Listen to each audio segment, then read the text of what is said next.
ప్రతి శనివారం పావనమైన స్వామివారి సాన్నిధ్యంలో 5 గంటల ప్రాంతంలో నిర్వహించుకునే విశిష్ట సత్సంగానికి మీ అందరికీ శుభాహ్వానం పలుకుతున్నాం. సుమారు ఒక సంవత్సరం దాటిపోయిన తర్వాత చేసుకునే సత్సంగం ఇది. ఈ సత్సంగంలో ఎండ ఎంత తీవ్రంగా ఉన్నా, ఎంత మండిస్తున్నా, మార్చి వేస్తున్నా సరే వెంకయ్య స్వామి ఏం చేసేవారంటే ఏటికి అడ్డకట్టలు కట్టి నీళ్లను మళ్లించి దాని మీద నిప్పు వేసి మంట పెట్టేవారు. ఆ పల్లెల్లో ఉండే మనలాంటి సామాన్యమైనటువంటి తెలివిగల వాళ్ళందరికీ అది ఏమనిపించేది అంటే పిచ్చి పని అనిపించేది. పైనేమో ఎండ మాడిపోతూ ఉంటుంది, కిందేమో ఇసుక, ఆయన దగ్గరేమో ఆ పార చెలిగి పని చేసి చేసి చేసి అడిగిపోయి చిన్న చిప్పపారైపోయింది. ఆయన మాత్రం మామూలు వాళ్ళలాగా పనిచేయడు. ఒక రోజులో 10 మంది చేసే పని ఒక్కడే చేస్తాడు. ఏట్లో ఇసుక కట్టలేయడం ఏంది, వేస్తే వేసాడు పోనుకుంటే దానికి మధ్యలో నీళ్లను అడ్డం కట్టడం ఏంది, సరితే కట్టాడంటే మళ్ళీ వెనక్కి పంపించడం ఏంది, ఆ నీళ్ల మీద దుగ్గు వేసి మంట పెట్టడం ఏంది. అంటే ఒక పిచ్చి పని కాదు, చాలా పిచ్చి పనులు అనిపించేవి జనాలకి. అందుకని వెంకయ్య స్వామి వారి ముందు స్వామి అనలేదు, ఆయన్ని పిచ్చి వెంకయ్య అన్నారు. కారణం ఏంటంటే మన తెలివితేటలు ఆయన కొలిసి, ఆయన తెలివితేటలు మనకు అర్థం కాక, ఆయన జ్ఞాన అవధి మనకు అర్థం కాక. ఈరోజు ప్రపంచంలో మహానుభావులను కనుక గుర్తిస్తూ వస్తే ఆ మహానుభావులు అనేక రకాల వాళ్ళు ఉంటారు, గొప్ప గొప్ప వాళ్ళు ఉంటాడు. మహానుభావుడు అంటే ఎవరంటే భగవంతుని తెలుసుకునేవాడు అని, భగవతత్వాన్ని నిరూపించగలవాడు అని, మానవుడు భగవంతుడైన మానవుడు అని. అటువంటి మహానుభావుల లెక్కగన రాసుకుని చూసుకుంటూ వస్తే ఒక 400-500 మంది మహా గొప్ప మహానుభావులు ప్రపంచంలో ఉన్నారు.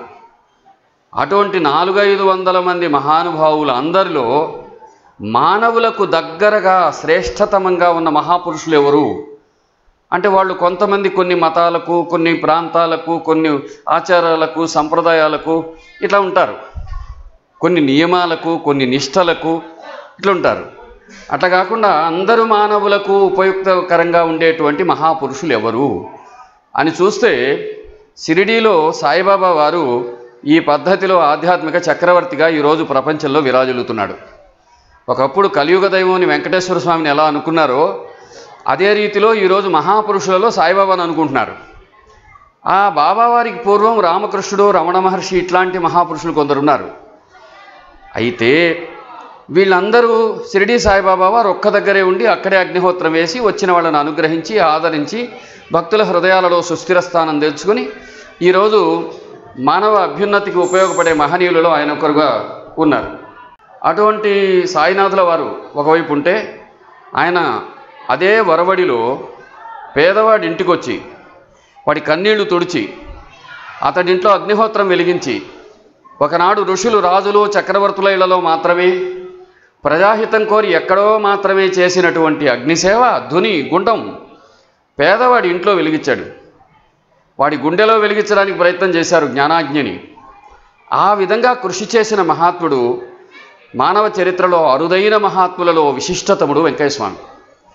ఆయన ఏ విధంగా అయితే ఇప్పుడు ఒక పేద వాడి ఇంటికి వెళ్ళి అక్కడ అగ్నిహోత్రం వెలిగించడం, అగ్నిని వెలిగించడం ఒకటే కాదు, వాడి కోసం ఒక ప్రమాణపత్రం రాసివ్వడం, అతని భూత భవిష్యత్ వర్తమానాలు తెలిసి అతడికి, అతడి భార్యకు, అతడి బిడ్డలకు, అతడి కుటుంబానికి, అతడి తల్లిదండ్రులకు ఏది మేలో శ్రేయోదాయకంగా చెప్పడం, ఎన్నో ఆపదలు తొలగించడం, అద్భుతమైన రీతిలో అనుగ్రహించే అనుగ్రహానికి ప్రతిరూపం వెంకయ్య స్వామివారు. అందుకని అడక్కుంటే ఆ అమ్మైనా పెట్టదంటారు, అడగకుండా కూడా అన్న పెట్టే అమ్మ కంటే గొప్ప మహానుభావుడు వెంకయ్య స్వామి. అంతేకాదు ఈనాడు ప్రపంచంలో చాలామందికి తెలియవలసిన అవసరం ఉన్న మహాపురుషుడు వెంకయ్య స్వామి. ఎందుకనంటే మనుషులు ఒంటరి వాళ్ళం అయిపోయాం, నిజంగా ఆధారపడదగిన వాళ్ళు తక్కువైపోయారు. డబ్బే మనిషికి ప్రధానంగా, బలమే ప్రధాన సూత్రంగా ఉండేటటువంటి కాలంలో స్వామి వంటి మహాపురుషుల యొక్క దయ, అనుగ్రహం, కరుణ, అండ, ఆలంబనం ఎంతో అవసరమైన రోజుల్లో మనం ఉన్నాం ఇప్పుడు. అందుకని ఒక గొప్ప విశిష్ట ప్రయత్నానికి ఎందరో సహకరిస్తే మనమందరం ఇప్పుడు వచ్చి ఆయన పావన సాన్నిధ్యంలో కూర్చున్నాం. దీనికి మొట్టమొదటగా ఈ ఆలోచన రప్పించిన స్వామికి నమస్కరిస్తే తర్వాత దీనికి అనుమతి ఇచ్చినటువంటి మన ఎగ్జిక్యూటివ్ ఆఫీసర్ బాలసుబ్రహ్మణ్యం గారు అయితేనేమి, ఇక్కడ మనకి సహకరించేటువంటి పూజారులు అయితేనేమి, టెక్నీషియన్స్ అయితేనేమి, ఉద్యోగులు అయితేనేమి, పనిచేసే వాళ్ళు అయితేనేమి, ఈ గొలగమూడిలో ఉండేటువంటి గ్రామస్తులు అయితేనేమి, వచ్చిపోయే భక్తవరులు అయితేనేమి, నాతో పాటు ఉండేటువంటి టీంలో ఉండే యువతి యువకులు అయితేనేమి, వీళ్ళు ఎంతోమంది సమిష్టిగా కృషి చేస్తే కానీ మనకు వీలు కాని పని ఇది. ఈ సత్సంగంలో ఒక విశేషం ఉంది. సత్సంగం అంటే మామూలుగా ఏం జరుగుతుందో ఒక సద్గ్రంథం చదువుతారు, ఓ స్మరణో భజనో నామో చేస్తారు, ప్రసాదం తీసుకుంటారు, వెళ్ళిపోతారు. ఇక్కడ అది కాదు విశేషం. వెనక ఒక మహానుభావుడు అదిగో అక్కడ సమాధినిష్ఠుడై కూర్చొని భక్తుల్ని ఇప్పుడు కూడా చాటుకుపోయాక మరింతగా అనుగ్రహిస్తూ ఉన్నాడు. ఆయన సమాధి ఉంది, ఆయన ప్రధాన మందిరం ఉంది. ఎదుట ఇక్కడ ఎప్పుడూ భగవన్నామం జరిగే నామమండపం ఉంది. ఈ ప్రదేశమంతా ఆయన కాలి స్పర్శతో పావనమైన స్థలం ఇది. ఇక్కడ వెంకయ్య స్వామి వారి తపస్సుతో కూడిన ఈ స్థలంలో ఉన్నాం మనం. ఆయన దయలో ఉన్నాం, ఆయన అనుగ్రహంలో ఉన్నాము, తపో పరిధిలో ఉన్నాం మనమంతా. ఇక్కడ కూర్చుంటే ఎవరైతే వెంకయ్య స్వామిని చూశారో, సన్నిహితంగా మెలిగారో వారు కానీ, వాళ్ళ కుటుంబీకులు కానీ, వాళ్ళకి సంబంధించిన వాళ్ళు కానీ ఇక్కడికి వచ్చి మీరు వాళ్ళని చూస్తే అర్థం అవుద్ది. వాళ్ళకి ఏ భేషజాలు ఉండవు, వేషాలు ఆడంబరాలు ఉండవు, వాళ్ళకు ప్రత్యేకమైన ఈ హోదాలు ఆర్భాటాలు ఏ ఉండవు. వాళ్ళు ఇంట్లో ఎట్లా పొలంలో పనిచేసుకుంటాడు, ఈరోజు వచ్చిన అబ్బాయి అట్లాంటి వాడే, మా బిడ్డ కంటే చిన్నవాడు ఆయన. వాళ్ళు అట్లాంటి వాళ్ళు వస్తారు, ఎట్లా ఉన్నారో అట్లా వస్తారు. వాళ్ళు మా నుంచి ఏమీ ఆశించరు. చాలామంది అయితే వాళ్ళ ఛార్జెస్ కూడా వాళ్ళే పెట్టుకుని వస్తారు, కష్టపడి వస్తారు, ఎండలో వచ్చారు. ఆనాడు మిక్కటమైన ఎండను లెక్క చేయకుండా లోకానికి సహాయం చేయాలని వెంకయ్యస్వామి ప్రతినిధులు వాళ్ళు. ఆ విధంగా వెంకయ్యస్వామి, మీరందరూ చాలామంది రైతులు ఉంటారు కదా, మనకి తెలియని చాలా విషయాలు వెంకయ్యస్వామికి తెలుసు. ఎవడైనా ఎప్పుడైనా తప్పనిసరిగా ఎండలో ఉండాల్సి వచ్చిందనుకో, కదులుతూ కానీ ఉంటే, పని చేస్తూ ఉంటే ఎండ ఏం చేయదయా, ఎండ బెట్ట తగలదు, ఎండ దెబ్బ తగలదు. అట్లా ఎండలో కనుక కొంతసేపు అట్లా నిలబడ్డావో బెట్ట కొట్టేస్తుంది, డీహైడ్రేట్ అయిపోతాం, మన దేహం పాడైపోద్ది. అందుకని తనను చూడడానికి వచ్చే వాళ్ళకి వెంకయ్య స్వామి సూక్ష్మం చెప్పేవారు. స్వామి, మీరు ఎండలో పనిచేస్తున్నారు కానీ పనిచేసే వాడికి దెబ్బ తగలదయా, బెట్ట తగలదయా, పని చేయకుండా ఒడ్డును కూర్చున్నోడికి తగులుతుంది, కాబట్టి పోయి ఆ నీడలో తాటా కింద కూర్చోమనేవారు. అంత సూక్ష్మంగా మనుషుల్ని ప్రేమించారు ఆయన. కాబట్టి ఈరోజు ఇద్దరు విశిష్ట వ్యక్తులు వచ్చారు. ఇక్కడ వీళ్ళు ఎంత ధన్యులంటే, ఆయనతో చాలా సన్నిహితంగా మెలిగిన కుటుంబాల వాళ్ళు వీళ్ళు. వాళ్ళని చూడండి ఎంత సహజంగా ఉంటారో, వాళ్ళకున్న గుర్తున్న ప్రతి అంశాన్ని చెబుతారు. ఆ చెప్పడం ద్వారా అక్కడున్న వెంకయ్య స్వామి యొక్క ప్రత్యక్షమైనటువంటి అనుభూతి మనం పొందవచ్చు. మన కళ్ళు రెండున్నా చూపు ఒకటే కదా. ఎక్కడైతే మన చూపు లగ్నం అవుద్దో ఆ చూపు లగ్నమయ్యే స్థలంలో స్వామి రూపాన్ని తలుచుకోండి, లేదా మీ ఇష్టదైవం రూపాన్ని తలుచుకోండి. ఏ సత్పురుషుడైనా పర్వాలేదు. అవతారమూర్తుల కంటే మహానుభావులు శ్రేష్టం. ఎవరినైనా తలుచుకోండి, వెంకయ్య స్వామిని తలుచుకోవాలి, పావన సన్నిధి కనుక. మీ గురు రూపంగా కూడా వెంకయ్య స్వామిని తలుచుకోవచ్చు. అట్లా తలుచుకున్న తర్వాత ఆ సాన్నిధ్యపు విలువను భావించండి.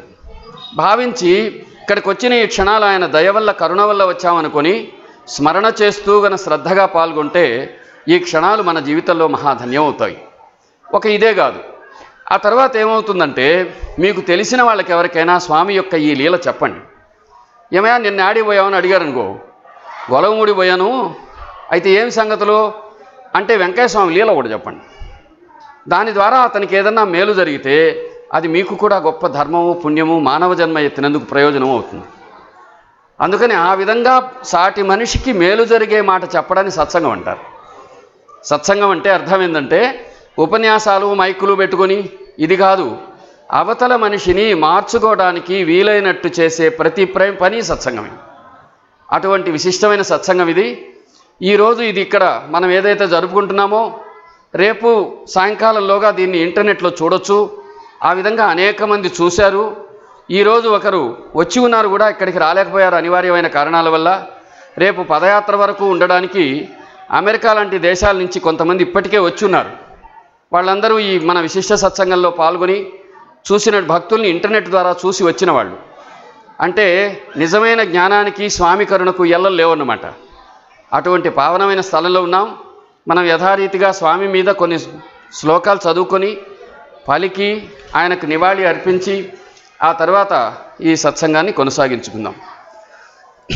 శ్రీ గురు ప్రతిపద రూపనిధానం ఈ గురు ప్రతిపద రూపనిధానం వైదిక మృదులతర శృతి విధానం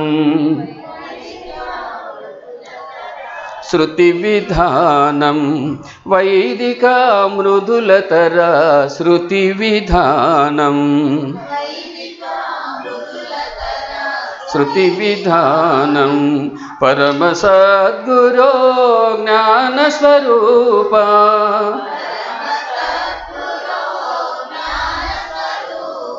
శ్రీదత్తం భజే అతి ప్రాచీనం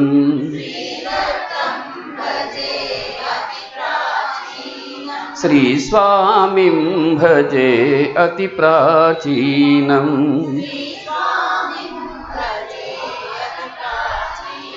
వందే శారదాం మాతాం స్వామి దేవస్వరూపిణం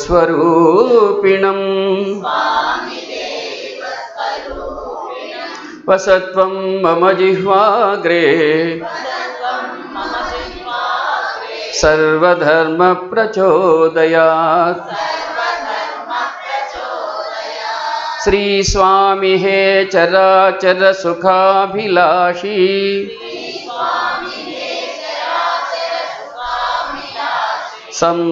సంపద్విభూషిత నిర్మలాంగా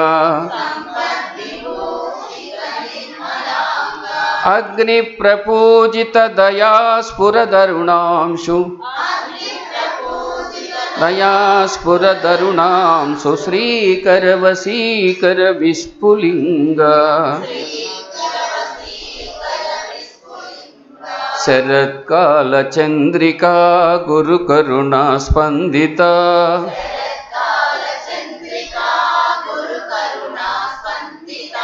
శరత్కాల చంద్రికా గురు కరుణా స్పందిత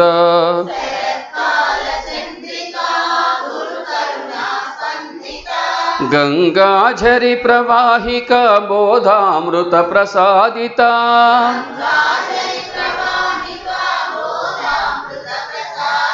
సహనశీల భూస్వరూప జ్ఞాన దివ్యదాయక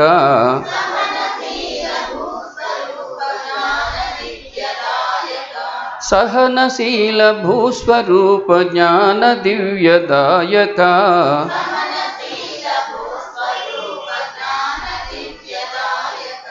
అగ్నివాయు సమ్మిశ్రిత జీవనోద్ధారక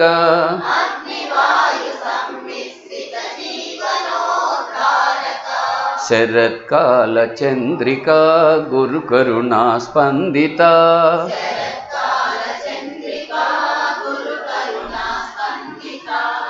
ఆత్మీయులారా, యథారీతిగా ఈనాటి విశిష్ట అతిథుల్ని మా అమ్మాయి పరిచయం చేస్తుంది. ఆ తర్వాత వారిని ఆహ్వానించి సగౌరవంగా కూర్చోబెట్టుకుని కార్యక్రమాన్ని కొనసాగించుకుందాం. అందరికీ నమస్కారం.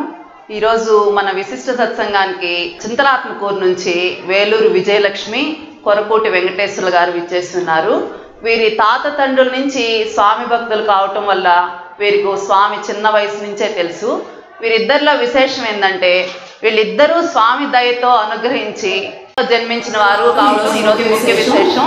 నూతేటి శ్రీరామనాయుడు స్వామి భక్తుడు ఎప్పుడు పొలంలో అనకేపల్లి భిక్ష తెచ్చి గుండానికి కట్టెలు తెచ్చిస్తూ స్వామి దగ్గర ఉండేవారు.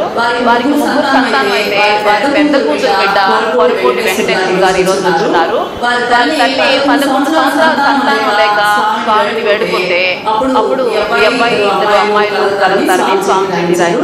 ఆ విధంగా కొరకోటి వెంకటేశ్వర గారు స్వామి దయతో జన్మించేవారు. అలాగే వేలూరు విజయలక్ష్మి గారు కూడా వాళ్ళ తల్లి సంతానం కోసం స్వామిని వేడుకున్నప్పుడు ఆ విధంగా ఆమె వాళ్ళ నాన్న జన్మించారని ఆమె చెప్పింది. వాళ్ళ చిన్న వయసు నుంచే స్వామిని చూడటం వల్ల స్వామి విషయాలు మనకి ఎన్నో చెప్పారు. విజయలక్ష్మి గారు అయితే స్వామి చూస్తుంటే నాకు ఒక చిన్న పసి బిడ్డ మాదిరిగా 3 నెలల వయసు బిడ్డను చూస్తుంటే ఎంత ఆనందంగా ఉంటుందో ఆ విధంగా ఉండేదని చెప్పింది.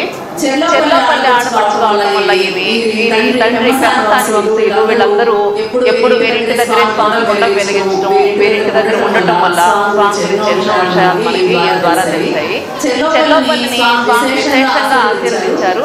చెల్లోపల్లి రెండో బుచ్చిరెడ్డిపాడు మౌనమ్మ చెల్లి రాయించారు. స్వామి అంటే మా ఊరికి వర్షాలు వచ్చేదని, మాకు ఎంతో ఆనందంగా ఉండేదని, ఒక పండుగలాగా ఉండేదని వారి మాటల ద్వారా మనకు తెలిసింది. వారి మాటల్లోనే మనం స్వామి గురించి వాళ్ళ అనుభవాన్ని విందాం. వేలూరు విజయలక్ష్మి గారిని వేదిక అలంకరిస్తుగా కోరుతున్నాం. అమ్మ వేలూరు విజయలక్ష్మి గారు, ఈమె భర్త గారి పేరు వేలూరు వీరరాఘవయ్య గారు. ఈరోజు ఈ అమ్మ ఎండలో చాలా కష్టపడి వచ్చారు. ఈరోజు పల్లెటూరు నుంచి బస్సుల్లో రావడం అంటే హాట్ వే ఉన్న రోజుల్లో, అందుకని నేను ప్రత్యేకంగా వాళ్ళని అభినందిస్తూ వీళ్ళిద్దరికీ మనం యథారీతిగా ఏం చెప్తున్నా అంటే, అమ్మా ఇది మన ఇల్లు, వెంకయ్య స్వామి మన తండ్రి, మనందరం ఆయన బిడ్డలం, వీళ్ళందరూ ఆయన పిలుపు మేరకు ఇక్కడికి వచ్చారు కనుక వాళ్ళు కూడా మన సోదరీ సోదరులు కాబట్టి స్వామిని జ్ఞాపకం చేసుకుంటే ఆ మేరకు స్వామి మన గుండెలలోంచి మనని అనుగ్రహిస్తారు. ఆయన మన చుట్టూ ఉండి అన్నిట్లో అందరిలో అనంత లోకాల నుంచి కూడా ఉండి కాపాడగలడు. చిన్మయ స్వరూపమైన వెంకయ్య స్వామి సాన్నిధ్యంలో ఉండటం మన జన్మలో ధన్యం. కాబట్టి మీ ఇంట్లో కూర్చుని మీ ఇంట్లో వాళ్ళతో మాట్లాడుతున్నట్టు మాట్లాడండి, అంతేగాని ఇది మైక్ అని, ప్రత్యేకమని, సభ అని, సదస్సు అని, సమావేశం అని అనుకోకండి. ఈ మాట్లాడిన దాని ద్వారా ఇంకొక్కరికి భక్తి కలిగితే, ఒక్క రకంగా మంచి జరిగితే దాని ప్రయోజనంతో మన జన్మలో మానవ జన్మ ఎత్తినందుకు ఒక చరితార్థత ఏర్పడుతుంది. కాబట్టి మీరు వచ్చినందుకు సంతోషం.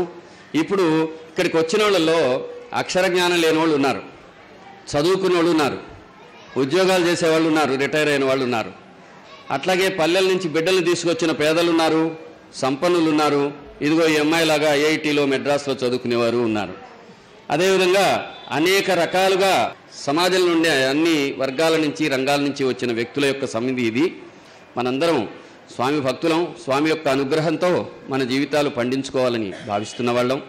అందరికీ స్వామి అనుగ్రహం లభించాలని ఆశిస్తూ, మీకు గుర్తున్న విషయాలు మీ చిన్నప్పటి నుంచి ఇంతకు మునుపు చెప్పినవే చెప్పాలని లేదు, యథారీతిగా స్వామి భక్తులైన మన వాళ్ళతో, మీ ఆత్మీయులైన మా అందరితో చెప్పండి.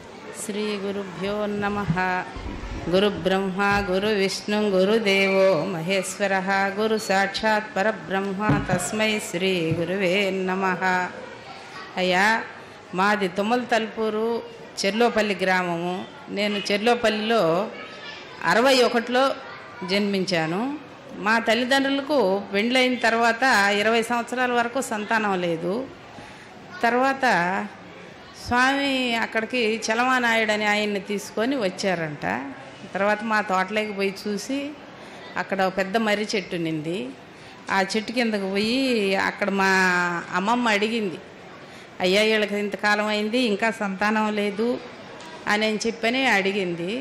అడిగితే, అయ్యా ఆయనకు కడుపులో నలతగా ఉంది, తిరువళ్ళూరు ఆయనకు జాబు రాసినాను, అక్కడికి పోయి నిద్ర చేసి రండి, సంతానం ఉంది అని చెప్పిండు స్వామి. మా అమ్మమ్మ అట్నే తీసుకొని పోయి అక్కడ నిద్ర చేయించుకొని వచ్చింది. తర్వాత మా అన్న కలిగారు. తర్వాత పేరమ్మా కృష్ణయ్య కదా? పెమసాని కృష్ణయ్య. ఆయన తర్వాత 4 సంవత్సరాలకు నేను పుట్టినానంట. తర్వాత నాకు ఊహ తెలిసిన నుంచి నేను స్వామి భక్తులు. ఒక్క నిమిషం మీరు మర్చిపోయిన సంగతి ఒకటి చెప్తా. చెప్పండి. మీ తల్లిదండ్రులు పెమసాని సంజీవయ్య, సరోజనమ్మ. సంతానం లేదు. మీ నాన్నకు అప్పుడప్పుడు కడుపు నొప్పి వచ్చేది. ఒకరోజు చెర్లోపల్లికి స్వామి వచ్చినప్పుడు మీ అమ్మమ్మ వేలూరు సుబ్బమ్మ, ఆమె స్వామి భక్తురాలుగా చాలా మందికి తెలుసు, ఆమె స్వామి దగ్గరకు పోగానే స్వామి ఈయనకు చేతి మీద చెడిద ఉద్ది, సెలిది అంటారుగా, కాదు నారి కురుపులు అనేటివి వచ్చేటి, దాన్ని చెడిద అంటారు. నారి కురుపు అనేది ఒకటి వచ్చింది. దానికి ఆయన ఏమన్నారంటే, 3 నిద్రలు గన కంచికి పోయి తిరువళ్ళూరుకు పోయి చేసి వస్తే మీకు సంతానం విడుస్తారు అని చెప్పారు కదా. అది ఇప్పుడు ఏమైందంటే, ఒక పెద్దావిడ అయ్యా వీళ్ళకి బిడ్డలు లేరు అని ఒక ఆయన తీసుకొచ్చింది. తీసుకొస్తే ఆమెకి ఏం చెప్పారంటే, ఆయనకు ముందు వీళ్ళు అడిగే సంతానం వాళ్ళు అడగల ఏమవుద్దని ఆయన చెప్పారు, ఇతని చేతి మీద ఒక వ్యాధి వస్తుంది, ఆ వ్యాధి ప్రమాదకరమైంది. నారికురుపు అంటే చాలా ఇబ్బంది, బాధాకరం, అది ఒక పట్టాన పోదు, దిగుడు బావుల్లో ఉండి పనిచేసే వాళ్ళకి వస్తుంది అది. ఆ తర్వాత అప్పుడు ఏం చేశారు, అటు వచ్చినా అది ఆయన అనుగ్రహ విశేషం వల్ల పోయింది. పోయిన తర్వాత వీళ్ళకు బిడ్డలు పుడతారు అని చెప్పారు. అంటే వీళ్ళు అడిగింది ఒకటి, స్వామి అనుగ్రహించింది అనేకం. వీళ్ళు అడిగింది కేవలం సంతానం గురించి అడిగారు, ఆయన రోగాన్ని గురించి కూడా చెప్పారు. నిజంగా ఆ కురుపు గన ఉన్నట్టయితే ఆ మనిషి ఇంక దేని మీద ధ్యాస ఉండదు, ఎంతసేపు ఆ బాధ మీదే ధ్యాస ఉంటుంది. అంటే ఆది వ్యాధి భవతాపవారుని తారాజడ జీవ అని షిరిడీలో ఒక హారతి ఇస్తారు. అదేవిధంగా మన వెంకయ్య స్వామి వారికి కూడా అటువంటి అద్భుతమైన ప్రభాత హారతి కొద్ది రోజుల్లో ఇచ్చుకోబోతాము. అందులో ఇటువంటిది మనం కోరకపోయినా అజ్ఞానం చేత అనుగ్రహించే కృపా సింధువు స్వామి అని వీళ్ళ విషయంలో తేలింది. అందుకని ఈవిడ గారు ఇక్కడ కూర్చున్నారంటే తండ్రి రోగాన్ని పోగొట్టి ఈమెకు ఒక జన్మ ఇచ్చి ఈ జీవి ఎక్కడుందో ఆమెని తీసుకొచ్చి వాళ్ళ కడుపులో పెట్టి ఇక్కడ కూర్చోబెట్టిన వెంకయ్య స్వామికి మనం ధన్యత చెప్పుకుందాం. అంటే అది మన జీవితాల్లో జరిగే అన్ని విషయాలు ఆయనకి స్పష్టంగా తెలుస్తూ ఉంటాయి. స్వామివారిని ఒక రోజుగానే ఎవరన్నా పోయి అడిగితే పలానా 2015 సంవత్సరం మే నెల 23వ తేదీ ఎక్కడుంటామయ్యా అని, ఇదిగో ఈ అమ్మాయి అక్కడ కూర్చొని దీని గురించి అవుతారని చెప్పుండేవారు.